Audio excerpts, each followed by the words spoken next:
Perkenalkan, ini aplikasi terbaru Kompas.com. Kamu bisa baca berita lebih nyaman. Buka aplikasinya, scroll, swipe, klik, dan baca berita yang kamu mau. Yang paling penting, iklannya lebih tertata dan tidak mengganggu. Semua topik favorit kamu ada di sini. Berita hari ini, semua ada di ujung jari. Download sekarang, baca berita lebih nyaman. Hai, selamat siang sahabat Kompas.com dimanapun berada. Selamat bergabung di Sehat Yuk Live bersama saya Lucia Kusana. Apa kabarnya nih hari ini sahabat Kompas.com? Semoga kita semua dalam keadaan sehat dan bugar ya menjelang pergantian tahun ini. Untuk sesi hari ini kita akan membahas tema yang menarik dan tentunya relate banget nih sama kita yang suka membuat evaluasi dan juga resolusi tahun baru. Tema yang akan diangkat di program Sehat Yuk Live hari ini adalah resolusi turun berat badan, mengapa selalu gagal? Nah, relate banget kan? Apalagi menurut sebuah studi, hanya 12% orang yang berhasil menjalani resolusinya. Jadi sisanya gagal dong ya? Iya, apalagi terkait dengan berat badan. Nah, nanti bersama saya akan bergabung Dr. Santi. Beliau adalah dokter dari Medical Center Kompas Gramedia. Jadi sahabat Kompas.com, ikuti ya pembahasannya dari awal sampai akhir dan juga mungkin bisa ajak teman-teman yang lain yang mungkin relate dengan tema kali ini untuk mengikuti sesi Sehat Yuk Live di Kompas.com. Program Sehat Yuk Live ini juga akan tayang di Instagram Kompas.com, Instagram Kind of Life, Facebook Kompas.com, dan juga YouTube Kompas.com. Saya juga mau ingetin kalau ada yang mau bertanya, boleh banget silahkan tulis di kolom komentar. Nanti akan dijawab oleh Dr. Santi. Oke, tanpa berlama-lama lagi, saya akan mengundang Dr. Santi untuk ikut join bersama kita di Sehat Yuk Live. Dr. Santi, apa kabar dok? Nah ini Dr. Santi udah join. Halo dok. Halo Mbak Ana, selamat siang. Selamat Halo siang. sahabat Kompas.com dimanapun berada, mudah-mudahan semua sehat dan bahagia selalu. Amin, amin. Terima kasih ya dok ya sudah meluangkan waktunya untuk sahabat Kompas.com. Nah, sahabat Kompas.com, siapa di sini yang rajin membuat to-do list yang akan kita lakukan di tahun yang baru nih, atau disebut juga dengan resolusi tahun baru. Nah, turun berat badan termasuk dalam resolusi yang paling populer, tetapi juga paling sering gagal. Benar nggak dok? Benar banget. Cuma 1 dari 10 orang yang berhasil. Waduh, dikit banget tuh dok. Saya termasuk yang 9 tuh dok. Selamat bergabung di klub.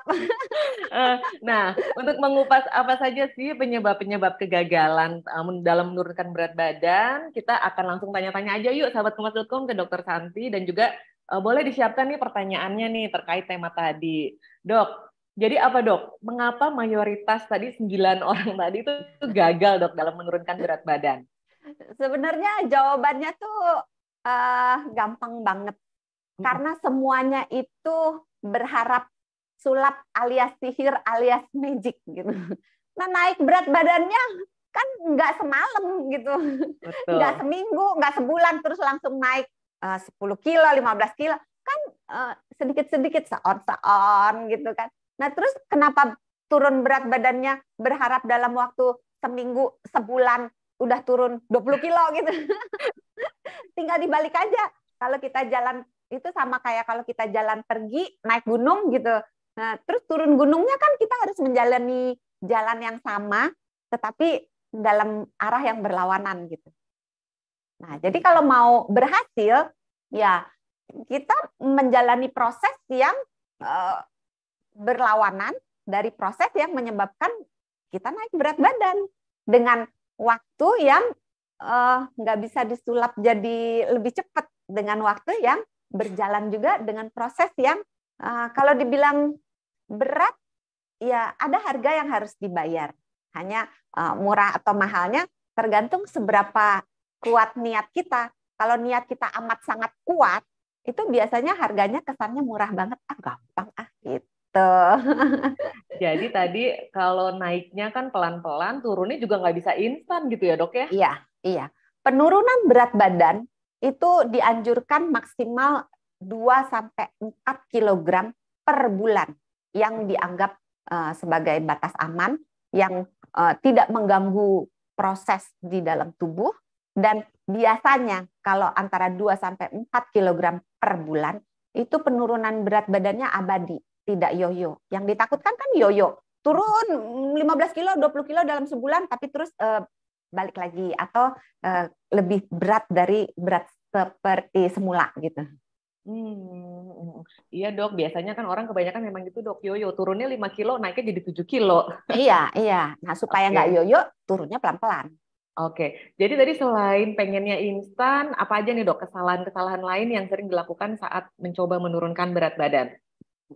Kesalahan lainnya, itu tadi niat ya, sama goals-nya nggak jelas. Jadi tujuannya itu tidak spesifik, jadi cuman, gue pengen kurus, udah titik gitu. Tapi sebaiknya kalau kita mau berhasil, itu harus jelas, saya ingin menurunkan berat badan, misalnya berapa? 20 kilo dalam waktu 1 tahun. Jadi ada ukuran yang sifatnya objektif, tidak subjektif, dan ada ukuran waktu. Jadi ada time limitnya. Kalau nggak begitu, kita nanti susah memecah tujuan jangka panjangnya ke apa yang harus dilakukan day by day-nya, minggu per minggunya, bulan per bulannya, susah melakukan evaluasi dan melakukan perencanaan. Nah, jadi tentukan dulu goals-nya, tentukan maunya kurusnya berapa banyak, berapa lama, kemudian pecah-pecah menjadi perencanaan-perencanaan yang mencakup rencana harian, rencana mingguan, rencana bulanan, plus evaluasi yang tadi Mbak Ana bilang, evaluasi itu sangat penting karena evaluasi membuat kita mengarahkan tujuan kita kembali ke jalan yang benar. Kalau kita sudah melenceng ke jalan yang terlalu kiri atau yang terlalu kanan, bahwa gagal, ya kalau gagal kemudian bisa kita perbaiki, kita cari kenapa gagalnya, dicari perencanaan ulang, dilakukan dieksekusi, itu nggak ada masalah gitu. Yang penting semuanya itu tercatat, terkontrol, dipikirkan dengan mengandalkan pengetahuan yang benar. Kadang-kadang suka nyari pengetahuan di tempat yang salah gitu.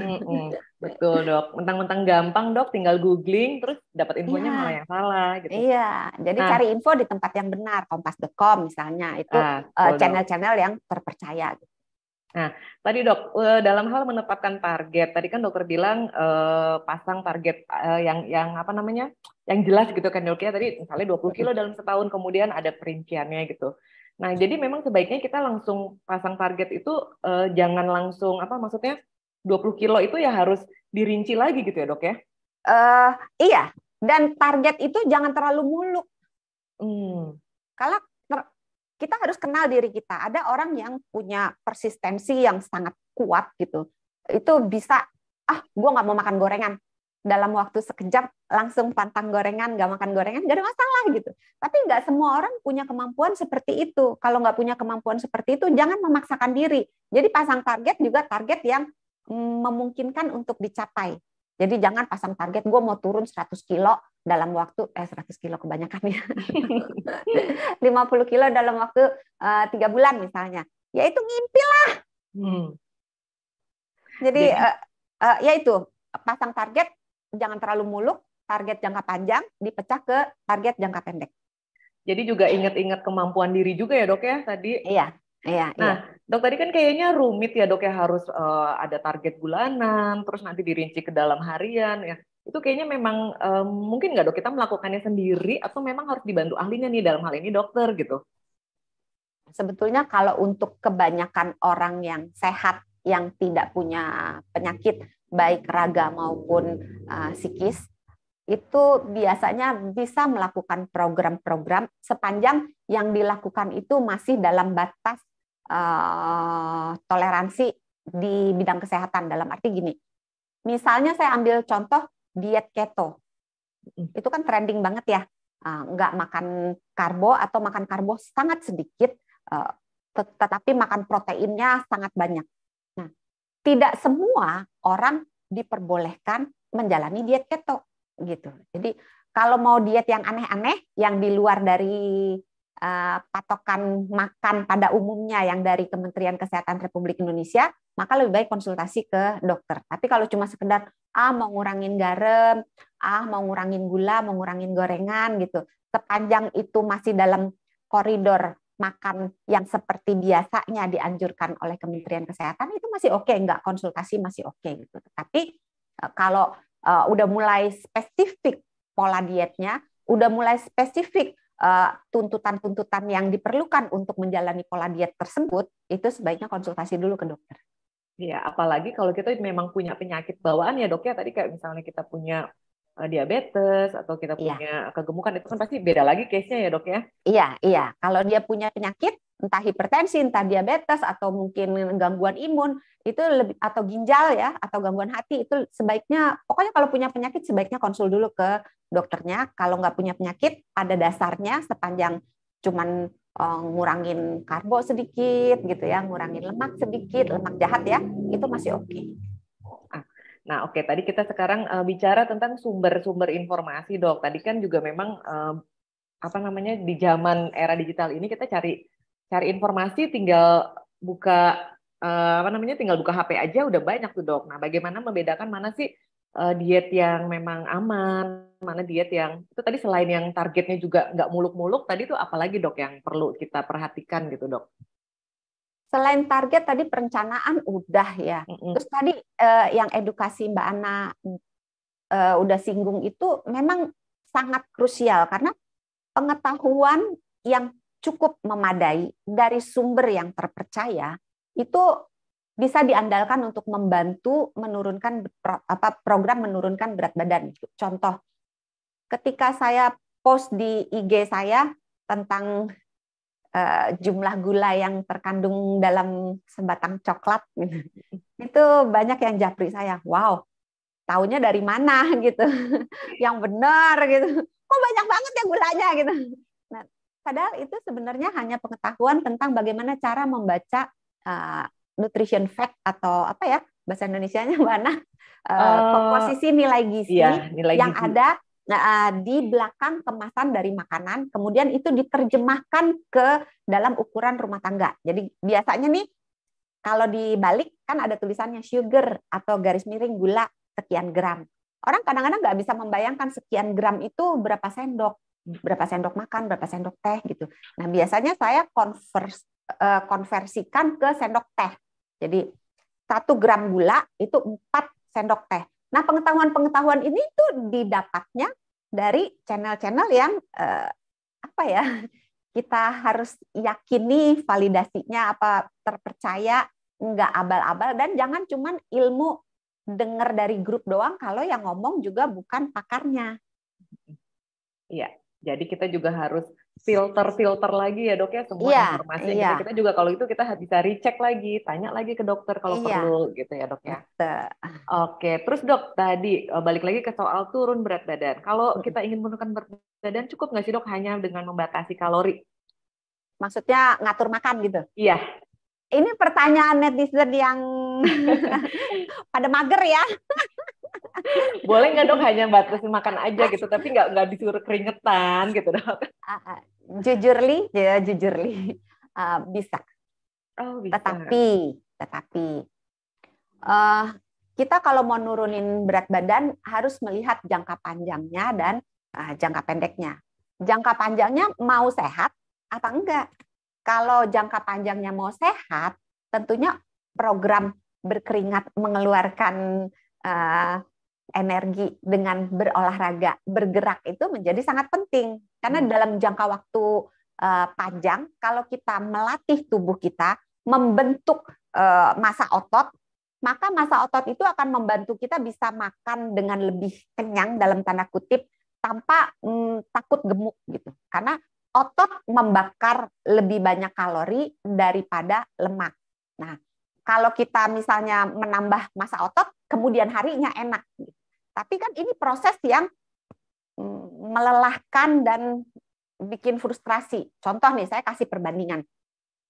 Untuk menghabiskan 100 kalori, kan intinya kalau kita mau nurunin berat badan, kalori itu harus defisit. Jadi kita makan asupan kalorinya harus lebih sedikit daripada kalori yang kita keluarkan, gitu kan. Nah, untuk menurunkan kalori 100 kalori dari olahraga, itu kita butuh 7 menit lompat tali, 10 menit jalan cepat lari. Kalau mau diterjemahkan kegiatan sehari-hari, 40 menit jalan-jalan di mall, window shopping gitu, lihat-lihat gitu. 30 menit kita ngerjain kerjaan rumah tangga, nyapu, nyuci, ngepel, masak dan sebagainya. Itu banyak kan?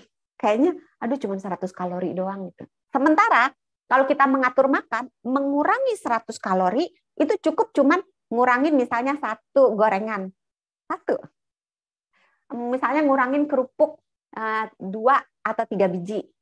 Misalnya ngurangin nasi sedikit gitu. Itu udah 100 kalori, ngurangin jajanan. Jajanan kita pada umumnya tuh sekitar 100 sampai 300 kalori. Jadi jauh lebih gampang kita nggak makan gorengan, ngurangin gorengan sebiji daripada kita harus lompat tali 7 menit. Ya kan? Jadi jawabannya itu. Mudah-mudahan membuka insight baru buat sahabat kompas.com.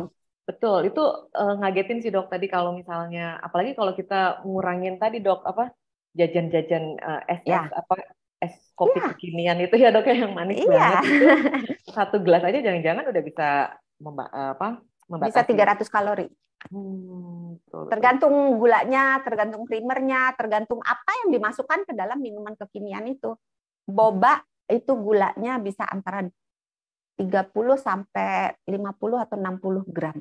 Itu kalau diterjemahkan bagi aja 4 kali 4 ya. Betul. Bagi 4. Jadi kalau 30 aja bagi 4 sekitar 8 sendok teh. Bayangin tuh kalorinya berapa. Nah itu ya sahabat kompas.com nih resolusinya mungkin bisa nggak usah terlalu muluk-muluk dulu, mungkin bisa mengurangi dengan gula, ngurangin lemak. Ya dok, lemak nggak sehat ya dok ya. Iya. Oke, nah lanjut dok pertanyaannya. Dok kalau misalnya puasa dok, kan ada juga diet puasa tadi ya dok ya, yang intermittent fasting ya dok ya, itu kan juga disebut-sebut efektif menurunkan berat badan. Nah, itu sebenarnya dari sisi kedokteran itu aman nggak dok buat badan kita dan apakah itu bisa sustain gitu dok dalam jangka panjang terjaga berat badannya?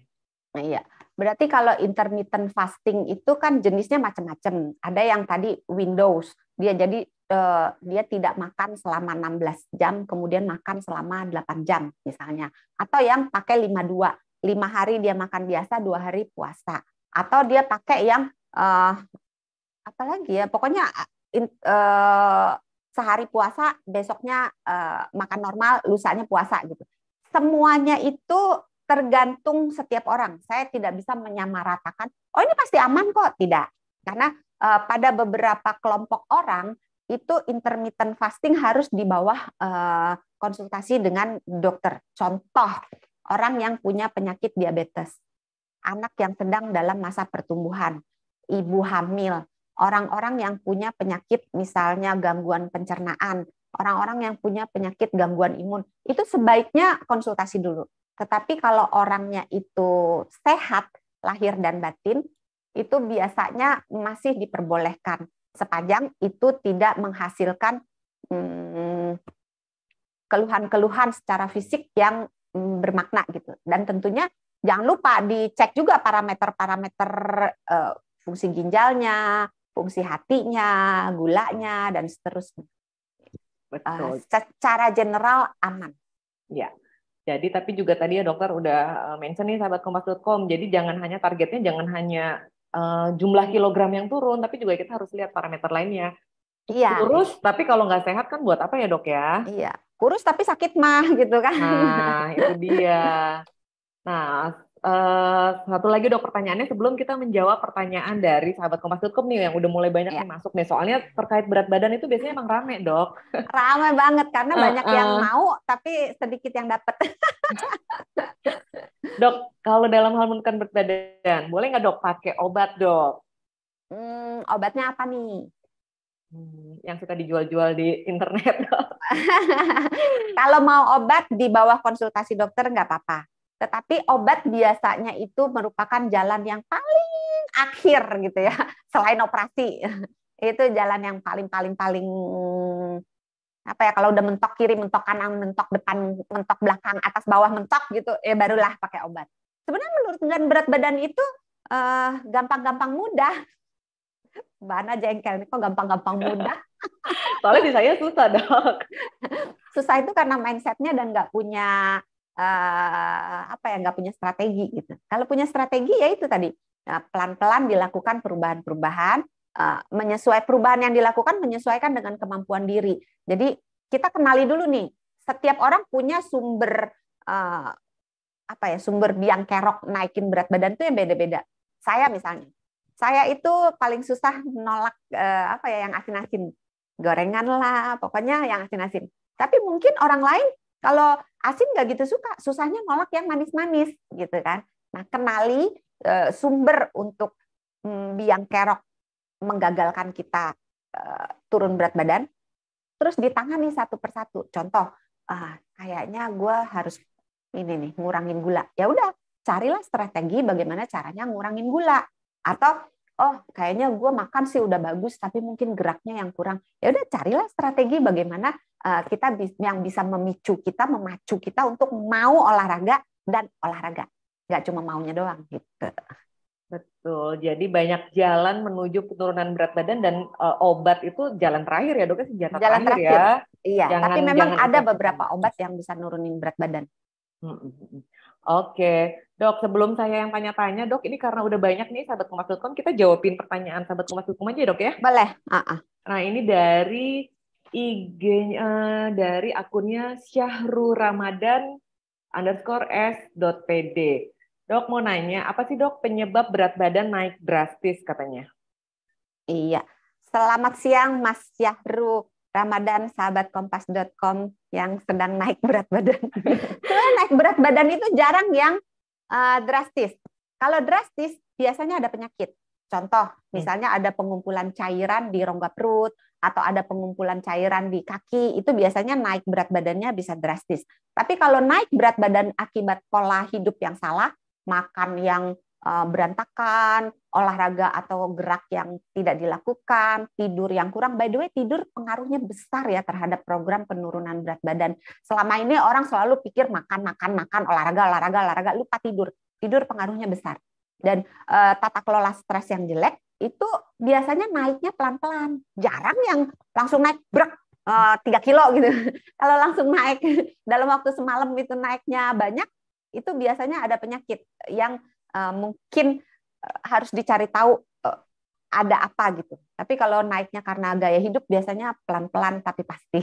Oke. Mudah-mudahan menjawab nih buat Mas Syahrul Ramadan. Jadi naiknya pelan-pelan. Mungkin drastisnya dia mungkin udah 2 bulan nggak nimbang gitu, Dok. Pas nimbang loh kok banyak gitu. Iya, itu juga kayak gitu, Dok. Iya. Nah, kemudian ada juga nih, Dok, nih dari Rara 02. Dok, idealnya turun berapa kilo, Dok, dalam 1 bulan? Soalnya ada beberapa orang di sekitar saya diet ekstrim sampai turun 20 kilo dalam sebulan. Ada efek buruknya nggak, Dok, ke badan? Iya. Terima kasih Mbak Rara 02 untuk pertanyaannya. Selamat siang nih sahabat Kompas.com yang penasaran dengan tetangganya. Ini tadi di awal segmen sudah saya singgung bahwa penurunan berat badan yang paling baik, yang paling aman, yang paling stabil itu antara 0,5 sampai 1 kilo per minggu. Jadi kalau di total dalam bulan itu 2 sampai 4 kilo per bulan. Jadi kenapa kok dikit banget sih gitu? Kan nggak sabar lah, Dok, kalau dikit begitu kapan kurusnya gitu, kapan idealnya gitu kan. Kalau penurunan berat badannya berlangsung secara ekstrim bisa sampai 15-20 kilo per bulan, itu biasanya tidak abadi. Dalam arti dalam waktu ini statistik ya, dalam waktu 3 sampai 6 bulan itu beratnya akan kembali ke titik awal atau sedikit di atas titik awal dari sebelum mulai program. Jadi sebaiknya maksimal 4 kilo per bulan supaya abadi. Yang aman 2 kilo sebenarnya. Target yang memungkinkan untuk dicapai, target yang mudah dicapai, yang abadi itu 2 kilo. Karena untuk nurunin 2 kilo dalam waktu sebulan, kita cukup ngurangin 500 kalori per hari. 500 kalori itu cuman ngurangin minuman manis dikit, ngurangin gorengan dikit, bergerak lebih banyak dikit, itu udah turun berat badannya.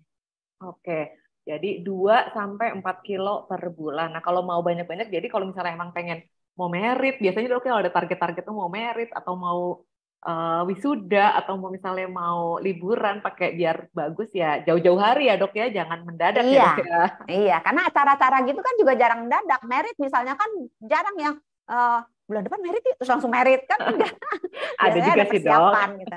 Ada juga ya. Ya kalau seandainya sangat dibutuhkan konsultasi ke dokter karena ada beberapa prosedur yang bisa dijalani untuk disulap gitu jadi kurus, tapi tetap mindsetnya itu tidak abadi. Itu hanya apa ya? Hanya untuk show aja gitu. Maksudnya hanya untuk hari H-nya, habis itu tetap harus diperbaiki pola makannya, diperbaiki gaya hidupnya supaya penurunan berat badan itu berlangsung abadi, nggak naik-naik lagi, nggak kembali lagi. Oke, jadi kalau yang terlalu banyak tadi juga efeknya jangka panjang juga nggak bagus ya dok ya buat tubuh ya. Ya, iya. Dan sulit mempertahankan, maksudnya gini, kalau dia turun bulan ini 20 kilo, bulan depan 20 kilo, bulan-bulan berikutnya belum tentu bisa turun 20 kilo karena badan kita akan adaptasi. Jadi memperlambat metabolisme karena badan kita nggak mau habis dalam tanda kutip. Kan kalau turunnya banyak kan badan kita panik. Waduh, ini turunnya banyak banget nih, makanan nggak dapat asupan makanan, dia takut bahwa nanti habis gitu, nggak dapat jatah makanan, persediaan makanan dihabiskan untuk membayar yang sekarang ini, nanti lama-lama habis, maka metabolisme akan di-set menjadi lamban. Jadi nanti kita makan sedikit sekali, badan kita meresponnya tuh meningkatkan cadangan lemak karena dia harus berhemat kan. Sama kayak emak-emak, kalau misalnya biasa dikasih 10 juta sebulan, sekarang dikasih cuma 3 juta sebulan, dia kan udah langsung menghemat. Nggak ada makan-makan ayam, nggak ada makan-makan daging sapi lagi ya. Tahu tempe tiap hari gitu. Nah, badan kita juga sama. Dia akan menyesuaikan diri dengan memperlambat metabolisme dan ini dalam waktu jangka panjang akan sangat mempersulit penurunan berat badan yang akan terjadi. Oke. Nah, itu tadi ya. Nah, terus ada lagi nih dok nih dari sthjr.lw. Dok, makan malam itu sebaiknya jam berapa dok? Katanya semakin malam nggak baik buat kesehatan. Nah, ini Iya. kayaknya hobi begadang nih dok nih. Kata Mas Roma Irama, jangan begadang. Di dokter zaman dulu banget lagunya. Terima kasih nih untuk sahabat kompas.com, Mas atau Mbak sthjr.lw, benar ya? Saya takut Betul, salah dok, nih. betul. Ini pertanyaannya menarik karena sebetulnya kalau untuk orang sehat, nggak punya penyakit dan nggak ada pantangan apa-apa, itu makan malam sebaiknya 2-3 jam menjelang waktu tidur. Tetapi kalau misalnya untuk beberapa orang yang, dok, saya nggak ada waktu, di pengalaman praktek pribadi ya, udah diutak-atik, memang betul dia tidak punya waktu, jadi punya waktunya itu betul-betul mungkin cuma sejam sebelum tidur, setengah jam sebelum tidur, dia baru sempat untuk makan malam. Sebetulnya sepanjang makan malamnya tidak terlalu banyak, itu masih aman. Ya. Apakah berpengaruh terhadap tubuh? Bisa meningkatkan resiko terkena penyakit yang namanya GERD alias asam lambung naik ke atas ya. Kalau misalnya ngakalinnya bagaimana? Makannya jangan terlalu banyak, jangan terlalu asam, jangan terlalu pedas, jangan terlalu berminyak. Tetapi kalau misalnya ditanya, dok, saya makannya 2 jam sebelum tidur, tapi saya lebih suka kalau makan malam tuh banyak gitu. Kalau makan siang saya dikit nggak apa-apa, pagi nggak apa-apa. Itu pengaruh nggak? Itu sebenarnya secara total, yang penting itu kalori secara total dalam 24 jam itu bagaimana. Jadi distribusinya sebetulnya ada pengaruhnya, tapi tidak terlampau besar. Mudah-mudahan cukup menjawab untuk Mas atau Mbak sthjr.lw. Oke, jadi kalau misalnya ada juga dok orang yang early dinner dok, misalnya setengah 7, jam 6 udah makan gitu, terus dia jam 10 kadang suka lapar lagi dok gitu, tapi dia pengen mengurangi berat badan itu mungkin harus diatur kali ya dok ya, pilihan apa yang diasup gitu ya dok ya? Itu ada teknik yang namanya ngirit alias nyicil. Jadi makan siangnya diambil sedikit, kalorinya dalam tanda kutip, makan malamnya diambil sedikit, dipindahin ke sebelum tidur. Terus pilihnya jenis yang dipindahin sebelum tidurnya, kalau bisa yang protein aja, yang karbohidratnya yang kompleks, jangan yang simple, supaya dia nggak memicu gangguan pengeluaran insulin di dalam badan. Jadi misalnya contoh dokter jangan rumit-rumit deh, kasih contoh gitu. Misalnya telur rebus atau misalnya pisang atau misalnya segelas susu itu udah oke. Oke. Dan itu juga mengenyangkan, Dok, tadi yang Ya, dokter sebut tadi ya. iya. Oke. Dok, ada lagi, Dok. Pertanyaannya masih banyak sih, Dok, nih. Kita cicil-cicil ya, Dok, ya. Oke. Dari IG-nya Lorainenders. Emang benar, Dok, kalau kita nggak sarapan pagi, itu efektif buat nurunin berat badan. Tapi kalau nggak sarapan lemes, Dok. Iya. Terima kasih pertanyaannya nih, sahabat kompas.com. Menarik sekali pertanyaannya. Terima kasih Mbak, atau Mbak ya kayaknya yang Ya, kayaknya cewek, Dok.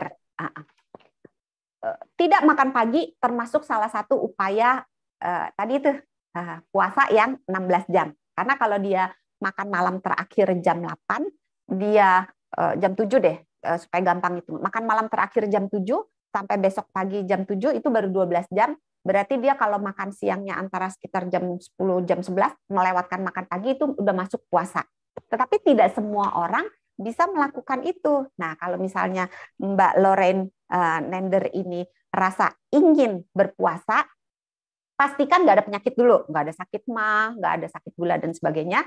Terus lakukan dengan perlahan. Dalam arti gini, kalau memang nggak sanggup untuk betul-betul nggak makan apa-apa, coba pagi misalnya minum susu dulu setengah gelas gitu ya, atau misalnya makan pisang 1 gitu. Jadi sarapan tetapi sedikit, jangan banyak. Nanti pelan-pelan dikurangi sampai puasa. Tapi kalau misalnya nggak kuat juga, ya kan jalan menuju Roma banyak, nggak harus pakai intermittent fasting. Bisa dengan meningkatkan aktivitas fisik, olahraga teratur, membatasi makanan-makanan yang dimakan dalam waktu 24 jam itu, yang tinggi kalori tapi miskin nutrisi. Oke. Cukup menjawab untuk Mbak Lorraine Nender? Iya, jadi kalau yang nggak sarapan pagi tadi itu efektif kalau misalnya dia memang niatnya mau intermittent fasting ya, Dok ya. Kalau misalnya dia enggak, ya tetap aja sarapan gitu ya, Dok ya. Iya. Pilihan, hidup itu pilihan. Oke, lanjut ya, Dok ya. Sekarang dari IG-nya Alam Syah, kayaknya sih Alam Syah nih. Dok, mau tanya, kok ada ya orang yang banyak makan tapi nggak gemuk-gemuk? Aduh, iri nih, Dok. Nih saya juga iri, Dok. Terima kasih di sahabat kompas.com, Mas Alam Syah. Ini pertanyaan yang sangat menarik. Ini julid banget gitu ya. Ini Mas Alam Syah kalau lihat saya makan pasti julid. Saya makannya banyak. Dok, sementara ada juga yang hanya minum air aja gemuk, Dok. Iya, katanya tarik napas aja naik kilo gitu kan. Ini sebetulnya ada kaitan dengan beberapa hal. Yang pertama yang tidak terelakkan dan nasib mujur itu gennya. Karena ada beberapa orang yang secara genetik memang metabolismenya tinggi, sehingga apa yang dimakan itu tidak sempat dibakar, tidak sempat dikumpulkan jadi lemak, udah langsung dibakar gitu. Itu nasib tiap orang yang ya jatah dari surgawi lah gitu ya, memang udah nasibnya baik gitu, itu genetik. Tetapi ada satu faktor lain lagi yang mungkin Mas Alam Syah itu harus lebih mengetahui lebih dalam supaya bisa memainkan trik itu. Nah, kalau mau makan banyak tapi nggak gemuk-gemuk, naikkan massa otot. Meningkatkan massa otot membuat kita bisa makan lebih dalam tanda kutip lebih nyantai ya, nggak perlu diet ketat banget, tetapi berat badan bisa terjaga. Kenapa? Kembali lagi, otot membakar kalori, lemak membakar sedikit sampai 0 kalori gitu. Jadi kalau massa ototnya banyak, yang ngegeragotin makanan kita itu banyak, sehingga nggak sempet dikumpulin untuk dimasukkan ke dalam cadangan lemak. Nah, gimana naikin massa otot? Dengan olahraga. Olahraga yang bagaimana? Olahraga yang anaerobik. Olahraga yang anaerobik itu contohnya, dokter jangan muluk-muluk, saya kasih contoh langsung. Angkat berat, push up, sit up, ngeplank. Jadi olahraga yang repetisinya rendah, bisa menggunakan berat badan sendiri, misalnya push up, sit up, atau menggunakan beban yang dari luar, misalnya angkat barbel misalnya, atau angkat beban di gym, memakai resisten band. Kalau nggak punya, akalin pakai barang-barang di rumah, boleh. Mau akalin pakai berat badan sendiri, boleh. Mudah-mudahan cukup menjawab untuk Mas Alam Syah. Sebenarnya masih banyak sih faktor-faktor lainnya, karena bisa aja orang yang makannya banyak, tapi nggak naik-naik berat badan, ternyata dia punya penyakit. Contoh hipertiroid, diabetes itu makannya banyak, atau gangguan hormon ya, itu makannya banyak tapi nggak gemuk-gemuk. Mudah-mudahan Oke. cukup jawab nih. Jadi daripada kita tadi amit-amit ya dok ya kena penyakit-penyakit yang tadi dokter sebut, mendingan kita tambah masa otot tim kalau misalnya kita susah nahan nafsu makan gitu ya dok ya. Iya, betul. Nah di lain pihak dok, kadang-kadang olahraga malah bikin kita makin lapar dok perutnya. Jadi kita makannya jadi banyak dok. Gimana tuh dok? Ini menarik karena sebetulnya penelitian di bidang ini yang Mbak Ana bilang, olahraga itu memicu nafsu makan atau menekan nafsu makan. Karena hasil penelitiannya dua-duanya ada. Ada yang mengatakan memang menekan nafsu makan, ada yang mengatakan memang menambah nafsu makan gitu. Sebetulnya dari yang saya baca itu pengaruhnya di intensitasnya dan di temperaturnya, supaya kita menekan, kan efek yang diinginkan adalah kita olahraga terus nafsu makan terjaga atau lebih rendah gitu daripada yang normal, jangan naik gitu.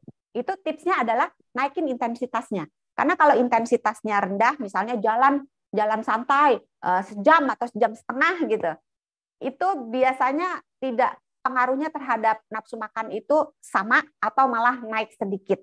Tapi kalau misalnya intensitasnya dinaikin jadi ke jalan cepat atau lari, maka nafsu makan yang ada itu turun. Itu satu, intensitas. Yang kedua adalah suhu. Jadi kalau bisa kita olahraganya jangan di kamar ber-AC yang dingin gitu. Karena semakin tinggi suhu yang ada, jadi kita keringetan panas gitu, itu semakin nafsu makan itu semakin ditekan. Tapi tidak berarti kata dokter Santi harus panas, berarti gue olahraganya jam 12 siang di bawah matahari, nanti kena heat stroke gitu ya, jangan gitu juga. Terus tadi patokan untuk intensitas olahraga bisa dilakukan dengan, kalau mau, kan kita kadang-kadang suka bingung ini intensitasnya aku udah menengah, ringan, atau udah intensitas tinggi. Pakai patokan ngomong. Kalau masih bisa nyanyi ketika olahraga, itu intensitasnya itu masih yang rendah. Kalau intensitas yang sedang, itu bisa berbicara seperti biasa, tapi udah nggak bisa nyanyi. Tapi kalau intensitas tinggi, untuk ngomong aja harus tarik napas. Untuk melakukan percakapan kayak kita gini, udah harus tarik napas, berhenti, tarik napas. Nah, itu intensitas tinggi. Oke. Jadi tadi perhatikan juga ya dok ya jenis olahraganya, intensitasnya, dan juga suhunya tadi ya dok ya. Kalau kita misalnya nggak mau nafsu makannya naik sesudah berolahraga. Saya nambahin lagi. Kalau seandainya dokter, saya nggak bisa intensitas yang menengah maupun intensitas tinggi, tapi saya nggak mau berat badannya bertambah, tapi bagaimana menghindari itu?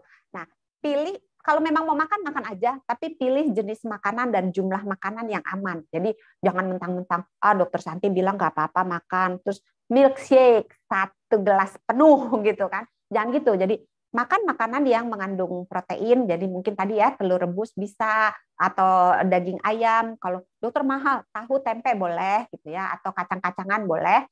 Plus kalau memang mau karbohidrat, cari karbohidratnya yang kompleks, jangan yang simple. Jadi kalau misalnya mau roti, pilih rotinya yang roti gandum, jangan roti putih gitu. Jangan udah olahraga makannya donat, nggak kebayar nanti. Iya. Oke, dok, ada lagi dok yang tanya nih dari Sin.Tian. Dok, olahraga bisa diganti nggak sih dok sama kegiatan sehari-hari untuk membakar kalori? Tadi dokter udah sempat mention ya dok ya, aktivitas, terus naik turun tangga gitu. Tapi apalagi dok yang lain dok? Iya, selamat siang Mas Tian, Mas Vin Tian, sahabat kompas.com yang penasaran nih.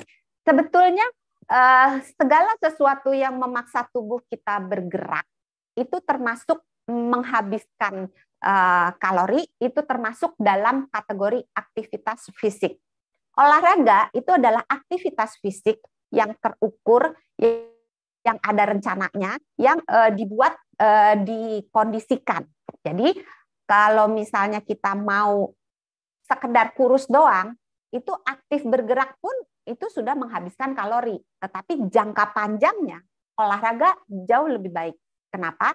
Karena olahraga itu dibuat dengan memaksa dalam tanda kutip si jantung, paru-paru dan tulang dan otot bekerja di atas biasanya dan dibuat perlahan-lahan, kemudian diistirahatkan perlahan-lahan. Makanya kalau dalam olahraga kan ada pemanasan, peregangan, latihan inti, pendinginan. Nah, itu harus dilalui supaya sebuah aktivitas fisik masuk dalam kategori olahraga. Kenapa harus olahraga? Kenapa tidak boleh aktivitas fisik? Karena aktivitas fisik tidak melatih fungsi jantung dan paru-paru secara spesifik. Juga tulang, sendi, otot itu benefitnya lebih banyak kalau dilakukan olahraga daripada aktivitas fisik. Bahwa dengan melakukan aktivitas fisik yang banyak berat badan turun, iya turun. Tapi kembali lagi jangka panjangnya itu jauh lebih baik kalau disertai dengan olahraga, karena olahraga punya banyak benefit. Nggak cuma secara badan, tapi secara mood. Olahraga itu menjaga mood, mempertajam fungsi otak, mempertajam memori, dan seterusnya. Mudah-mudahan cukup menjawab untuk Mas atau Mbak Vin Dotian. Oke, nah Dok, tadi dari sekian banyak pertanyaan, ada juga nih Dok nih, sahabatkompas.com yang ingin nanya, tapi dia mau ikut on cam Dok. Boleh Oke, dong. coba kita undang ya. Silakan nih sahabatkompas.com. Silakan on cam. Siapa nih ya? Oke. Halo dokter. Oke. Ya, Halo, aman-aman. kenalan dulu Ya, dong. salam kenal dokter. Aku Yuna dokter. Halo Mas Yuna, selamat siang, sahabat Ya, kompas.com. Ya, aku mau nanya dokter, dari tahun ini sebenarnya aku udah punya resolusi untuk turunin berat badan. Dari yang berat badan aku 70 kilo dokter, sekarang udah berhasil turun nih. Jadi 63, 62-an. Nah, pertanyaan aku setelah turun berat badan itu aku tetap kayak, kalau laki-laki tuh biasanya yang jadi worry itu adalah buncit gitu loh dok. Nggak turun berat badan tapi masih ada postur tubuh yang aku tuh masih kayak buncit, terus pipi juga masih double chin gitu dok. Solusinya kira-kira apa ya dok ya? Apakah karena aku keseringan begadang gitu dok? Karena aku tuh kebetulan suka banget sama kopi dok. Apakah itu bagus juga dok untuk dikonsumsi dok? Iya, terima kasih nih pertanyaannya borongan nih Mas Yuna ya. Tapi harus dikasih selamat dulu bahwa sudah berhasil menurunkan 7 sampai 8 kg dalam waktu 1 tahun. Anda termasuk satu dari tadi ya yang di luar dari kelompoknya Mbak Ana. Aduh dok, diingetin lagi nih dok. Supaya semangat. Tahun depan kita maju sama-sama supaya akhir tahun nanti berhasil sama-sama. Jangan cuma 1, tapi 9 yang berhasil, 1 yang gagal. Menjawab buncitnya dulu ya. Ya, buncit dok. Kalau untuk ukuran sehatnya dari Kemenkes, kalau laki-laki itu maksimal 90 cm.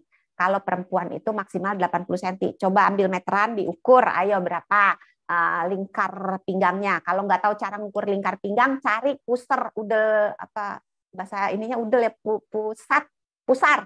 Cari pusar. Terus pita pengukurnya itu melewati pusar sejajar dengan lantai. Terus pada saat kita menghembuskan nafas, itu ukur berapa.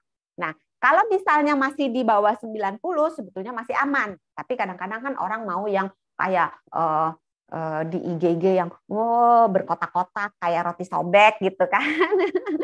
Nah, kalau mau kayak gitu, tentu ada harga yang harus dibayar, ada latihan-latihan yang harus dikerjakan supaya otot di bagian perut menjadi lebih nyata, lemaknya menjadi lebih hilang di daerah tersebut. Tapi apakah itu harus dilakukan untuk semua orang? Ya boleh enggak, boleh iya. Tapi kalau misalnya sepanjang itu tadi ya parameternya maksimal 90 pada laki-laki, perempuan itu 80, itu masih dihitung aman. Dan pada umumnya kalau berat badannya turun, lingkar perutnya pasti turun. Jarang yang berat badannya turun tapi lingkar perutnya kok sama aja gitu, jarang sih. Kecuali kalau ada penyakit, misalnya di dalam perut ada benjolan atau ada kista atau ada tumor, itu walaupun apapun yang dilakukan agak sulit dia lingkar perutnya turun. Terus menjawab pertanyaan kedua, begadang. Begadang memang berpengaruh langsung dan tidak langsung terhadap program penurunan berat badan. Orang yang kurang tidur cenderung memilih makanan yang tidak sehat. Kalau kita kurang tidur kan jarang ya kita yang pengen makan sayur bening, pengennya mah makan yang manis-manis gitu kan, yang goreng-goreng, yang santan-santan gitu. Sehingga pilihan-pilihan makanan yang tidak sehat itu menyebabkan susah menurunkan berat badan. Terus orang yang kurang tidur itu terjadi kekacauan pengeluaran hormon kenyang dan hormon lapar di dalam tubuhnya. Jadi dia makan itu lama kenyangnya, tapi habis makan nggak lama lapar lagi gitu. Jadi kacau hormonnya. Terus belum hormon stresnya. Hormon stres pada orang yang begadang itu naik. Nah, hormon stres ini ujung-ujungnya mempengaruhi penyimpanan lemak, di mana lemak makin banyak ditumpuk karena badan kita takut kalau nih ada apa nih, berarti harus punya cadangan energi yang banyak. Itu pengaruh sampai ke insulin sehingga memicu juga terjadinya diabetes lebih cepat. Jadi sarannya kalau mau nurunin berat badan, tetap masukkan kecukupan tidur, baik kuantitas jam tidurnya maupun kualitas tidurnya nyenyak atau enggak, itu ke dalam program penurunan berat badan. Jadi jangan semata-mata cuma bicara kalori, tapi lupa dengan tidur dan tata kelola stres. Karena itu dua-duanya pengaruh besar, tapi sering diabaikan, tidak dianggap berarti oleh sahabat kompas.com yang mau nurunin berat badan. Mungkin cukup menjawab Mas Yuna, atau ada Mas Yuna mau benar ya Mas Yuna ya, Mas Yuna mau nanya apa lagi? Boleh? Dok, boleh deh. Cukup Dok. Terima kasih Dok. Sama-sama, mudah-mudahan berhasil. Nah iya, makasih Dok, diingetin lagi Dok tentang pentingnya cukup tidur dalam penurunan berat badan ya Dok ya. Ya betul. Jadi jangan cuman ngurangin makan, olahraga, tapi tidurnya begadang dulu.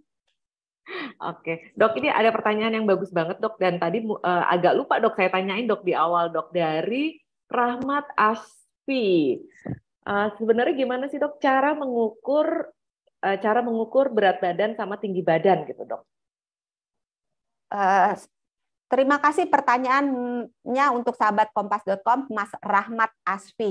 Mengukur berat badan pakai timbangan berat badan dalam satuan kilo, mengukur tinggi pakai, kalau di Indonesia biasanya pakai senti atau meter, pakai meteran. Kalau susah berdiri di tembok, kasih marker gitu pakai pensil, terus diukur pakai tambang atau pakai pita yang buat mengukur itu. Tapi mungkin pertanyaannya ke BMI kali ya. Mungkin. Maksudnya BMI kayak tadi kan harusnya kan ada rumusnya ya Dok ya, berat badan dibagi tinggi badan atau gimana gitu Dok. Mungkin kayaknya itu Dok. Iya, itu kalau mau ngitung BMI itu hitungnya kita pakai satuannya, kalau berat badan pakai kilogram, kalau tinggi badan pakai meter. Nah, berat badan dalam kilogram dibagi tinggi badan dalam meter di kuadrat. Jadi contoh, orang yang beratnya misalnya 50 kilo, tingginya misalnya 160 cm, maka kita cari dulu nih 160 cm di dalam meter kan 1,6. 1,6 dikuadratin berapa? Nah, nanti berat badannya 50 dibagi hasil kuadrat dari tinggi berat badannya ini, dapat angka body mass index, indeks massa tubuhnya berapa. Yang normal berapa? 25. Kecil ya. Pada resolusi tahun depan sudah jelas. Iya, betul. Jadi pertama resolusinya dihitung aja dulu BMI kita berapa ya Dok ya. Siapa tahu ternyata masih normal, alhamdulillah. Kalau misalnya ternyata lebih ya harus kita mulai atur strategi gitu ya Dok ya. Betul sekali Mbak Ana.